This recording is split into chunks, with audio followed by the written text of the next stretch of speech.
विखाया, सिर्फ रसूलुल्लाह दी निगाह वेखिए, मुर्शिद दी निगाह पसंद नहीं आया। चौधरी साहब कपड़ा सिर ते पसंद नहीं आया।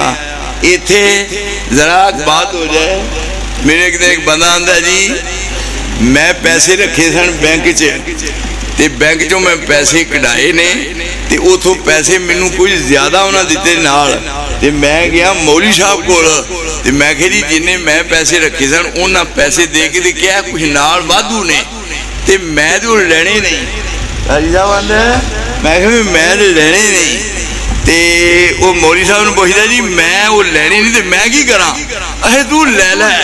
तो उन्हें आख्या फिर लैके किनू दिया? ते मौली साहब कहने लगे तेनू नहीं पता किनू देनी, तू मैनू दे दे, मैं टिकाने ते ला देंगा।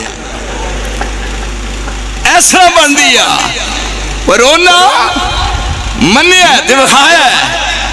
सिर ते कपड़ा बद्दा वेख्या, पर मैं माहादा कैसे कर गया, दरवाजा लंघिया, अग बलदी सी, लाया सिर तो कपड़ा सुट दिता अग विच, कोल खलोता रहा, जदों तक सड़ नहीं गया पर नहीं होया।